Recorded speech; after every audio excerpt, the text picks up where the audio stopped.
Afternoon, y'all. It's the afternoon edition of Big Daddy. It is September 23rd, 1:30 p.m. Got kind of a lot I've been watching all day.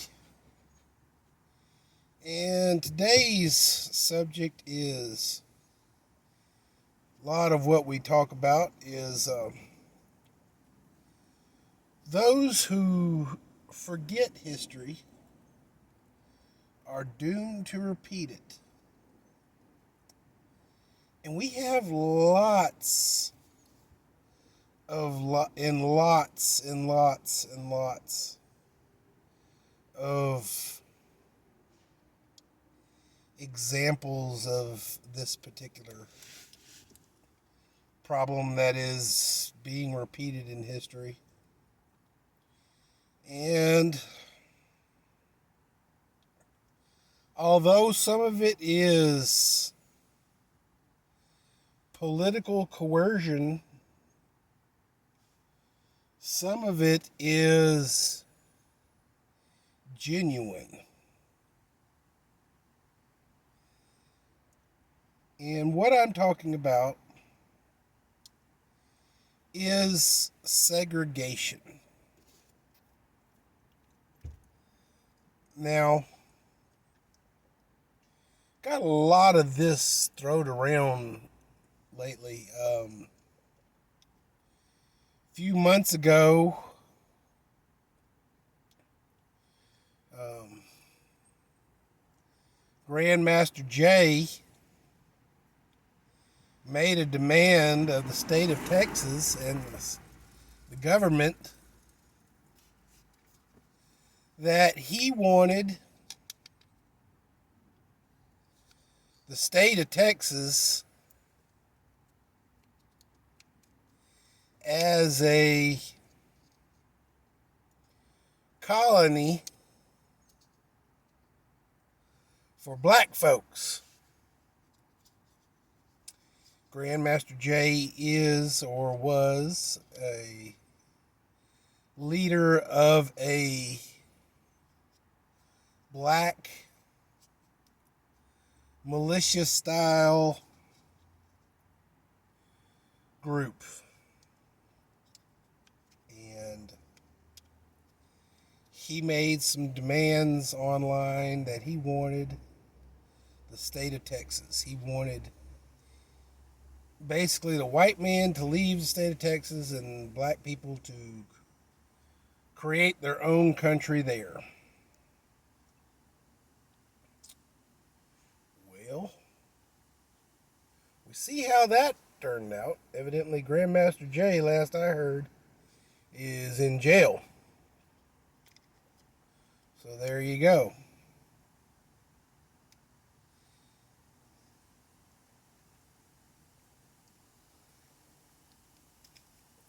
When I grew up, guys, in the heat of racial integration, harmonization, and everything. I mean, it was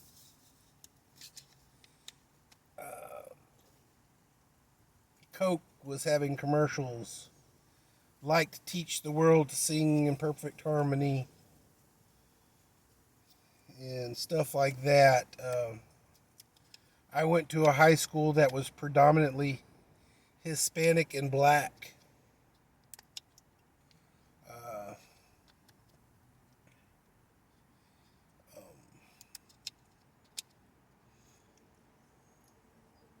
and had many friends who were Hispanic, black, Vietnamese, um, male, female, you name it. They were friends of mine, or at least acquaintances.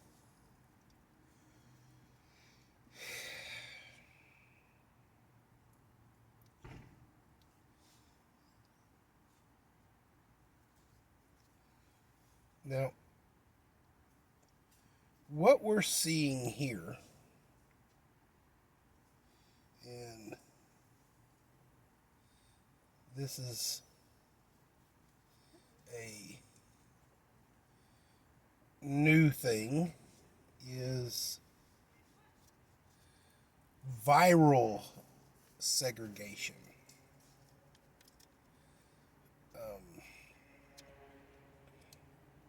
For the greater good.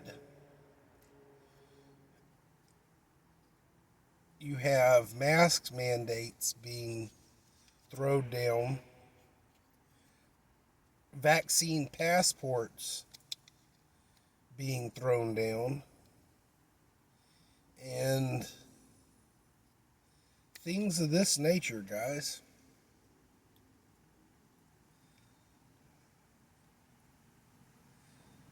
What happened to the original thoughts at the beginning of the pandemic on herd immunity?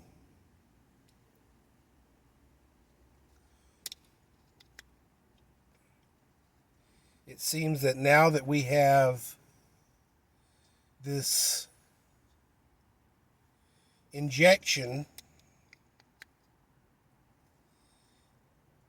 the thought of herd immunity is not there,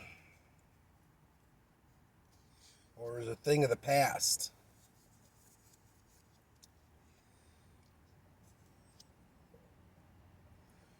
Segregation, guys, in any name is bad.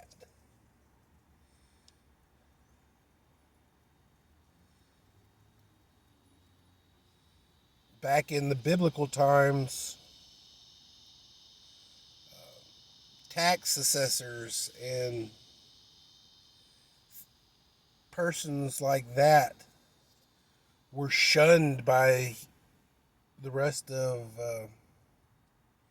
the world, or the common people, to the point where they were hated. They could not, go anywhere they wanted to do, other than if they were doing it in the name of their work.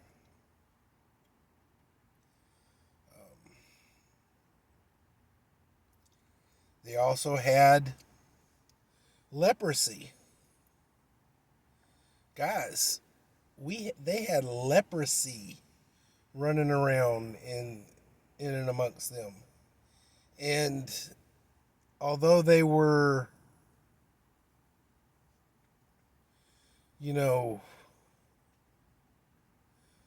a bit downtrodden, the people weren't going around, touching them and stuff like that, but they were not ostracized in any way, shape, or form. They could exist, and they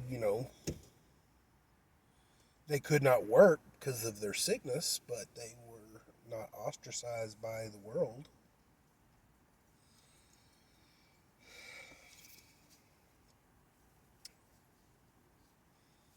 We had racial segregation post-Civil War. Now, during the Civil War, guys, although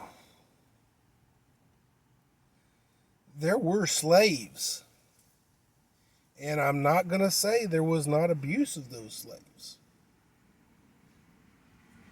but for the general overwhelming part of slavery,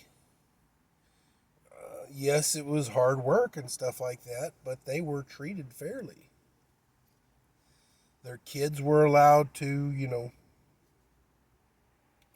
play with the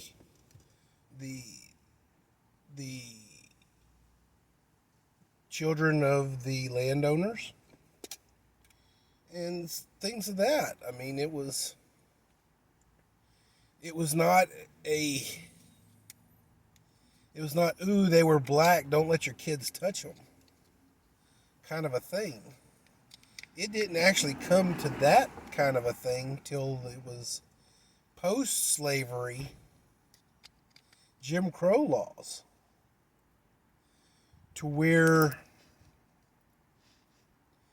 uh, people didn't want to, drink the same water fountain, use the same toilet, things like that. That does not compute in my mind, but unfortunately, at one point in time, that was a thing.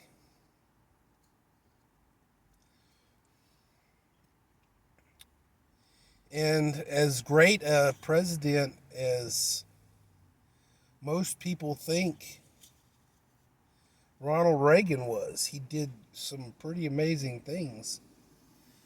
He does have one very big black eye on his record. And it may be because of the environment that we were in at that time. Ronald Reagan made an evangelical move during his presidency, and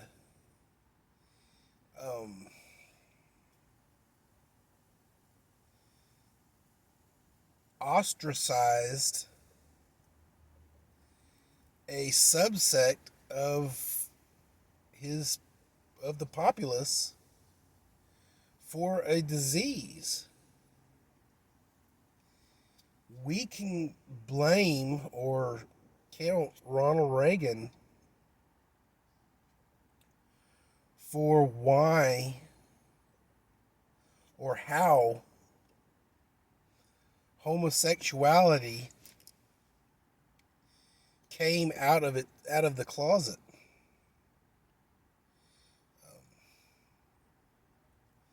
Much like the chicken ranch in Texas, Texans knew we had a whorehouse in Texas.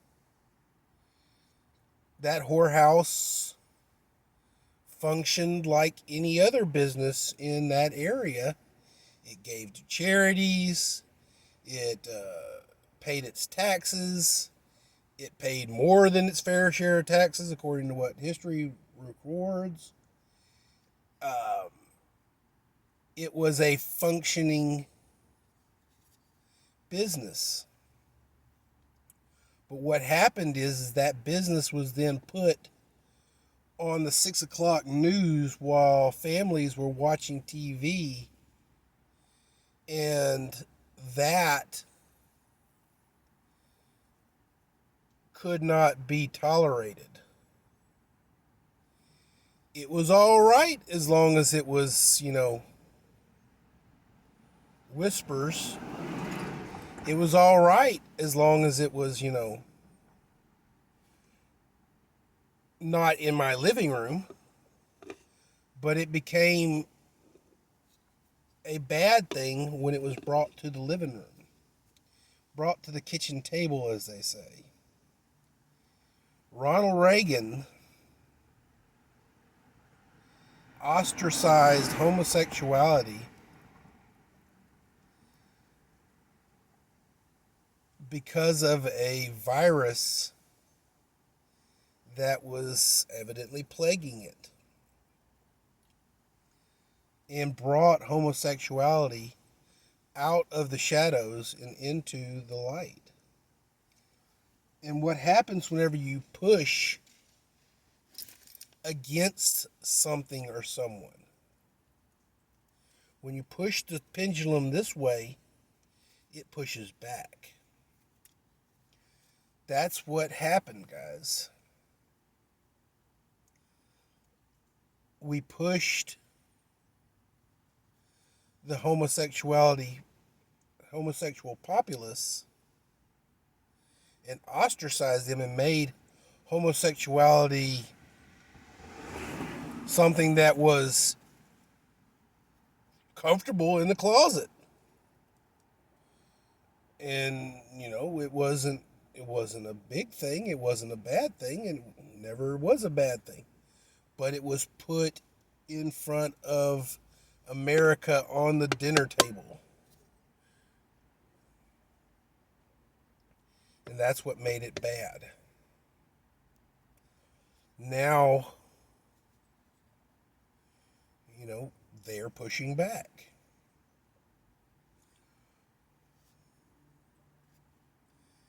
Jesus healed lepers. He dined with tax collectors.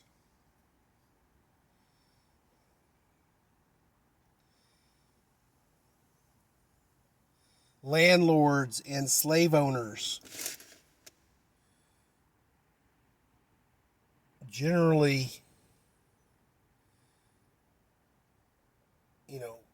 their kids played together. Plantation wives would educate slave children, or the kids, after their schooling, would go teach the slave kids how to read.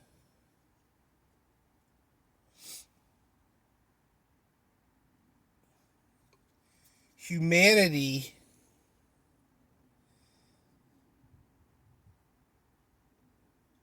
has so much potential to be human, but it has such a propensity to dehumanize you, or a cause, or a something, just because it is not socially acceptable or against somebody's better values.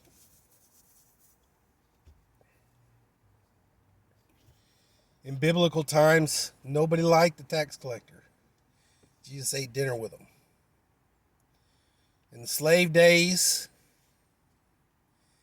there was more black slave owners than there were white slave owners.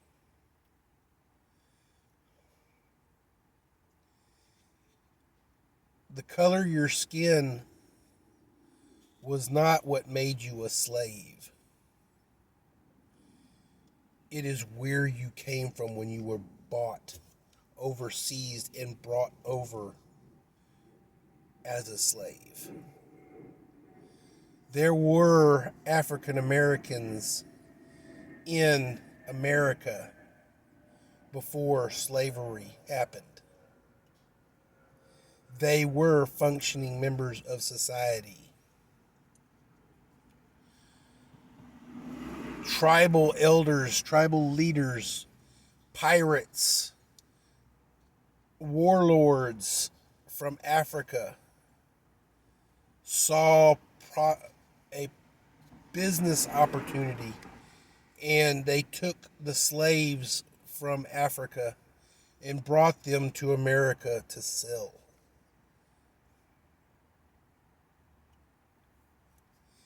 That is where the slave came from. Not all blacks were slaves. Some were slave owners. Not all slaves were black. Some slaves were Asian. Some slaves were Irish. A lot of people have romanticized a specific portion of slavery, and it is indentured servitude. There were slaves who were not from Africa. There were slaves who were a slave financially. They were in debt to somebody, and in order to get out of debt, they had to work off that debt or they would never work off that debt. A lot of indentured servitudes, the way the contract worked, you would never free of your indentured servitude. But guys, we're getting close to the end here. What do we see? What does history tell us of segregation and of ostracization?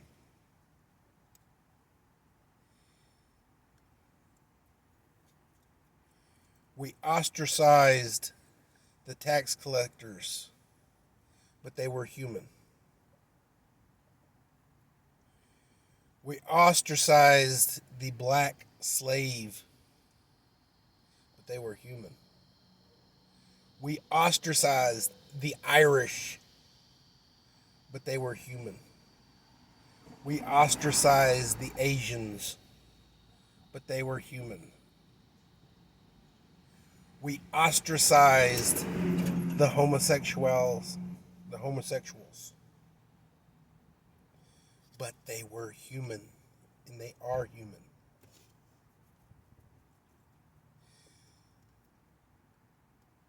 America used to be the great melting pot. Our differences were celebrated, but we were one. But now, because of a virus that has killed less than the flu virus and is no more deadly than the flu virus, we have spun it into the point where people are terrified of it.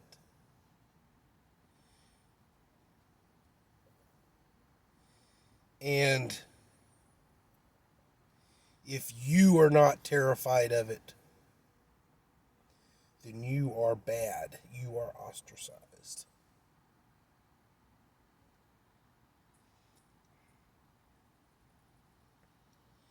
Let that roll around in your brain, guys. Keep your stick on the ice.